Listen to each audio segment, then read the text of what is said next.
Hello everyone, अगर आप 2023 में 10th बोर्ड का एग्जाम देने वाले हैं और आप चाहते हैं कि 95% से प्लस मार्क्स स्कोर करना, तो ये इतना आसान भी नहीं होता है।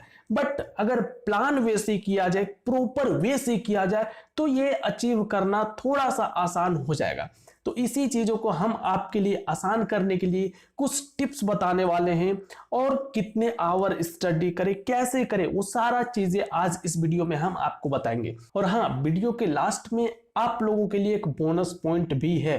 ये बोनस पॉइंट सुन के आप खुशी से झूम उठेंगे, तो इसलिए वीडियो को लास्ट तक जरूर देखें। चलिए, सबसे पहले हम फर्स्ट पॉइंट का बात करते हैं। सबसे फर्स्ट पॉइंट आता है अंडरस्टैंड सिलेबस। अब देखो, बहुत सारे स्टूडेंट ऐसे होते हैं जो सिलेबस को देखते ही नहीं है, सीधा बुक लिए और अपना स्टडी स्टार्ट कर दिए। बट ऐसा आप कभी मत करना। स्टार्टिंग में आप ऐसे स्टडी कर रहे होंगे, बट कुछ दिन बाद आपका ये सिचुएशन हो जाएगा। तो क्या करें?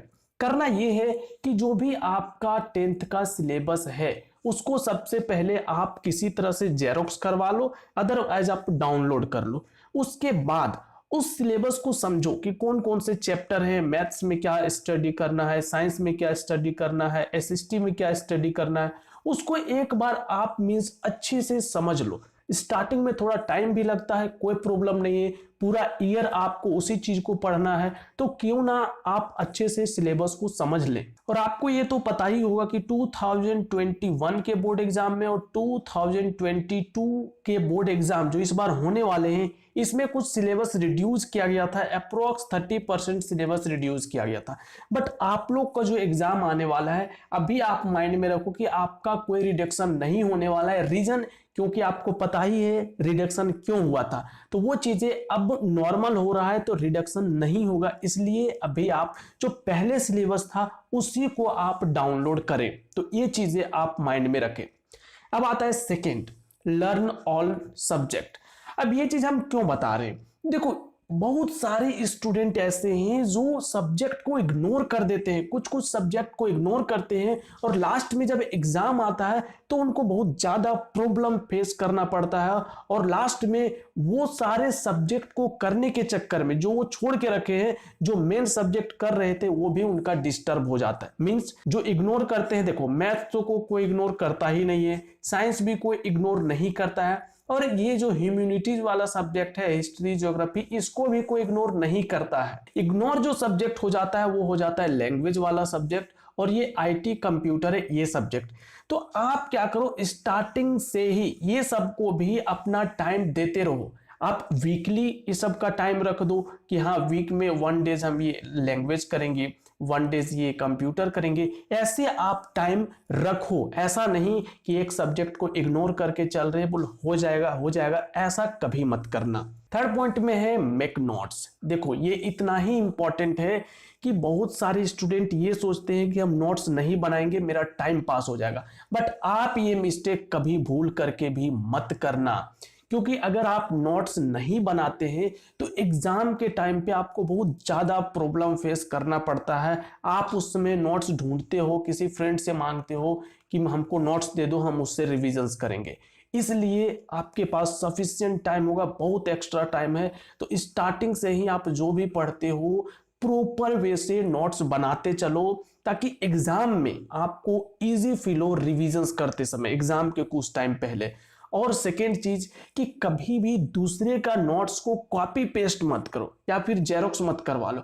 खुद से नोट्स बनाओ, जो कि बहुत ही ज्यादा आपको हेल्प करेगा। जब आप खुद से नोट्स बनाते हैं ना, तो आपको पता होता है कि कौन सा चीजें कहाँ पे लिखा हुआ है, वो चीजें ज्यादा बेस्ट होता है। इसीलिए ट्राई करो कि खुद से ही नोट्स बनाओ। फोर्थ पॉइंट, जो मोस्ट इंपॉर्टेंट पॉइंट है, कि रेगुलर स्टडी। अब रेगुलर स्टडी का क्या मीनिंग हुआ? देखो, यहाँ पे हमने 2 ग्राफ रखे। एक ग्राफ आप दिख रहा होगा कि एक स्टूडेंट जो है वो एक दिन बहुत ज्यादा पढ़ाई किया, मान लेते हैं ये 10 आवर का ग्राफ है, ये एक दिन पूरा 10 आवर पढ़ा, लेकिन अगले दिन वो कुछ नहीं पढ़ा, फिर उसके अगले दिन थोड़ा सा पढ़ा है, फिर उसके अगले दिन इधर 3-4 दिन आपको गैप दिख रहा होगा, फिर थोड़ा सा पढ़ा। ये चीजें ना आपको कभी भी अच्छा रिजल्ट दे ही नहीं सकता। तो ये चीजें आप कभी भी भूल के भी मत करना। हाँ, बहुत ही सिचुएशंस खराब है, आप उस दिन कुछ कर ही नहीं सकते, मीन्स मे बी आप घर में ही नहीं है, किसी कारण से कहीं गए हुए हैं, तब तो आप पढ़ नहीं सकते। बट अगर आप प्रेजेंट हो, घर में हो, तो कभी भी इग्नोर मत करो, कभी भी 0 आवर नहीं जाने दो किसी भी डेज में। मीन्स सेल्फ स्टडी 0 कभी मत जाने दो अगर आप घर में प्रेजेंट हो। यहाँ पे ये देखो, आप यहाँ पे ये देखो कि यहाँ पे ये जो आप अप्रोक्स 4 आवर का ग्राफ है, ये एक दूसरे स्टूडेंट का है जो 4 आवर उसका एवरीडे है ही है, ये 4 आवर है। किसी दिन उसने भी 10 आवर पढ़े थे, किसी दिन 6 आवर, किसी दिन 6 आवर, किसी दिन 10 आवर, बट उसका जो एक एवरेज है, मीन्स एवरेज जो मिनिमम है वो 4 आवर है ही है। तो अपने सिचुएशंस में आप अपने केस में मिनिमम स्टडी जो है वो रखो ही रखो, एटलीस्ट 3 आवर 2 आवर तो मिनिमम करो ही करो। अगर आप 4 नहीं कर सकते मिनिमम, 3 आवर तो एटलीस्ट करो। ये सिचुएशंस कभी मत आने देना, ये सबसे बकवास है। मीन्स अगर आप ऐसे करते हैं तो आपका रिजल्ट में बहुत बैड अफेक्ट पड़ेगा, इसलिए ये चीजें ध्यान रखें। नेक्स्ट ये है रिविजन्स। अब देखो रिविजन्स बहुत ही इंपॉर्टेंट होता है, बट बहुत सारे स्टूडेंट यहाँ पे भी मिस्टेक कर देते हैं कि वो रिविजन्स करते ही नहीं है, बस पढ़े जा रहे हैं पढ़े जा रहे हैं। ऐसा नहीं होता है, रिविजन्स आपको एनी हाउ करना ही चाहिए। अगर आप रिविजन्स नहीं करोगे तो एग्जाम के टाइम में बहुत ज्यादा प्रॉब्लम होगा।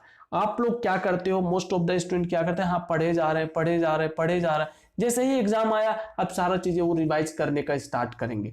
उस सिचुएशंस में होता यह है कि इतना सारा चीजों को आप एक बार में रिविजन्स कैसे कर सकते हैं, तभी कर सकते हैं जब वो उसको आप पहले 1-2 बार रिविजन्स कर चुके हो। इसीलिए रिविजन्स टाइम टू टाइम आप करते रहो। ये चेक कर लो कि आप कितने दिन में चीजों को भूलने लगते हो। मोस्टली आप वीकली तो रिविजन्स करो ही करो, कि हर वीक में हम रिविजन्स करेंगे ही करेंगे, ठीक है। तो वैसे आप रिविजन्स को कभी भी इग्नोर मत करना। और हाँ, रिविजन्स कितने टाइम करें, तो जितने टाइम आप स्टडी करते हो उसका 1/4 टाइम मीन्स 25% टाइम आपको रिविजन्स के लिए अलॉट करके रखना चाहिए। मीन्स कि अगर आप 4 आवर का स्टडी करते हैं तो आप 1 आवर एवरी डे रिविजन्स के लिए रखो। अगर आप 6 आवर स्टडी करते हैं तो आप एवरी डे 1.5 आवर रिविजन्स के लिए रखो और चीजें को केवल रिविजन्स करो, तभी आप चीजों को अच्छे से परफॉर्म कर पाओगे एग्जाम में। देखो सबसे बड़ा प्रॉब्लम क्या होता है, चीजों को पढ़ना और समझना उतना डिफिकल्ट नहीं है जितना कि पढ़ा हुआ चीजों को याद रखना। तो ये सबसे बड़ा चैलेंज होता है स्टूडेंट के लिए, इसलिए आपको रिविजन्स टाइम टू टाइम करते रहना है। 6 नंबर पॉइंट आता है टाइम एंड स्पीड, कि सर कितने आवर पढ़ना चाहिए एक बोर्ड स्टूडेंट को। देखो इसका क्लियर कट आंसर कोई नहीं दे सकता, अगर कोई दे रहा है तो वो आपके साथ धोखा कर रहा है। यहां पे हम लिखे हैं टाइम एंड स्पीड। अब बताओ, अगर कोई स्टूडेंट स्पीडली पढ़ सकता है, चीजों को स्पीड से चीजों को कर सकता है, तो वो कम टाइम भी पढ़ेगा तो उसके लिए बेस्ट है। बट अगर एक स्टूडेंट का स्पीड स्लो हो, वो चीजों को लेट से समझता है, चीजों को लेट से याद कर पाता है, तो उसके लिए टाइम ज्यादा पढ़ना पड़ेगा। तो डायरेक्टली किसी के लिए टाइम तो है नहीं, बट तब भी हम आपके लिए डिफाइंड करते हैं। जनरली जो वो 3 टाइप का स्टूडेंट होता है, एक होता है प्रो लेवल स्टूडेंट, बहुत ही अच्छा, एक होते हैं एवरेज स्टूडेंट, और एक होते हैं बिलो एवरेज स्टूडेंट। ये 3 टाइप का स्टूडेंट होता है। अब अगर हम बात करें प्रो लेवल स्टूडेंट का, तो ये अगर per day 2 to 3 hour average maintain कर लेता है तो ये आराम से 95% मार्क्स ला सकता है। और ये जो एवरेज स्टूडेंट है, अगर ये 3 to 4 आवर एवरेज मेंटेन करता है सेल्फ स्टडी, तो ये 95% से प्लस मार्क्स ला सकता है। और अगर ये एक बिलो एवरेज स्टूडेंट है, इसको थोड़ा सा ज्यादा मेहनत करना पड़ेगा 4 to 5 आवर, और ये भी 95% मार्क्स ला सकता है। लेकिन यहाँ पे प्रॉब्लम क्या है, सबसे बड़ा बताएं आपको। प्रॉब्लम ये है कि जो प्रो लेवल स्टूडेंट है यही 4 to 5 आवर पढ़ेगा, तभी तो ये प्रो लेवल है। बाकी ये सब जो है वो अपने कंडीशंस में ही रहेंगे, ये भी 2 to 3 आवर पढ़ेंगे और ये भी 2 to 3 आवर ही पढ़ेंगे। बट अगर आप ऐसा करोगे तो कभी भी 95% मार्क्स आपका नहीं आएगा। अगर आप सच में लाना चाहते हैं सीरियसली, तो आपको ये चीजें मेंटेन करना पड़ेगा, तभी आप ला सकते हैं। अब हाँ, हो सकता है किसी किसी दिन आप कम पढ़ रहे हो, बट आप ये देखो कि क्या आप ये प्रो लेवल स्टूडेंट को टक्कर दे पा रहे हो, उसको बीट कर पा रहे हो।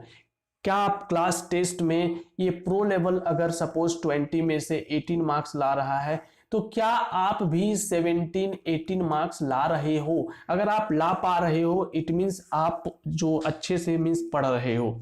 ये चीजें अगर आप करने लग रहे हो तो आप अच्छा हो, आप भी 95% ला सकते हो।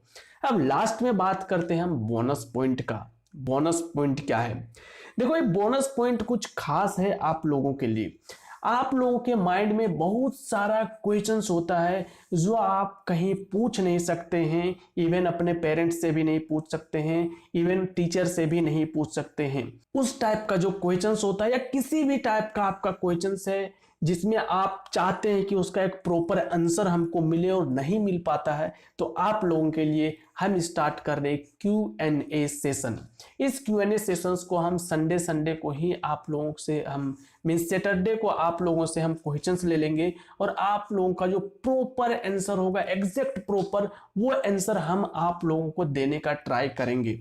तो अगर आप मीन्स आप प्रिपरेशंस कर रहे हो और उसमें आपको प्रॉब्लम आ रहा है कि मीन्स सर लॉन्ग आंसर को कैसे याद करें, या फिर जो मैथ्स में कुछ प्रॉब्लम आता है कि कैलकुलेशंस कैसे करें, या फिर और भी कुछ स्ट्रेस हो रहा है, मार्क्स कम आ रहा है टेस्ट में, ये सारे चीजें को कैसे हैंडल करें, उसके लिए आप लोगों का Q&A सेशंस स्टार्ट कर रहे हैं जो बहुत सारे स्टूडेंट को बेनिफिट करेगा। तो आपको करना क्या है, जब भी सैटरडे का टाइम आएगा तो सैटरडे हम आप लोगों के लिए एक पोस्ट डाल देंगे यूट्यूब में, वहां पे आप अपना क्वेश्चंस को वहां पे आप अपना पूछ सकते हो और उसी क्वेश्चंस को हम नेक्स्ट डे आपको वीडियो के फॉर्मेट में उसका जो भी आंसर होगा प्रॉपर वो हम आपको प्रोवाइड कर देंगे। तो ये टोटल चीजें था इसमें। अब आपको क्या करना है पता है, अगर आप सच में लाना चाहते हैं 95% से अब मार्क्स, तो आपको क्या करना है, इस चैनल से जुड़े रहना है। आपको बहुत सारा टिप्स मिलते रहेगा ताकि आप प्रॉपर वे से मार्क्स ला पाए। चलो हम एक बार स्पीड से सारा चीजें बता देते हैं क्या क्या था। सबसे फर्स्ट पॉइंट था सिलेबस को अच्छे से समझ लो। सेकेंड पॉइंट था किसी भी सब्जेक्ट को इग्नोर मत करो। थर्ड पॉइंट था नोट्स जरूर से जरूर बनाओ। फोर्थ पॉइंट था रेगुलर स्टडी करो, कम करो बट रेगुलर करो। फिफ्थ पॉइंट था रिविजन्स एनी हाउ करो। और जो सिक्स पॉइंट था कि टाइम जो है आपका वो ऐसे डिफाइंड होना चाहिए, और अगर आपको एक्स्ट्रा टाइम भी मिलता है तो ऑब्वियसली जरूर से जरूर पढ़ें। और लास्ट पॉइंट था बोनस पॉइंट, जो Q&A सेशंस आप लोगों के लिए स्टार्ट कर रहे हैं। तो अगर आपको ये वीडियो अच्छा लगा हो, एक लाइक कर देना, अपने दोस्तों के साथ शेयर भी कर दो, और हाँ, चैनल पे न्यू हो सब्सक्राइब जरूर कर लो। आपको बहुत ही अच्छे अच्छे वीडियो इस चैनल पे मिलेंगे।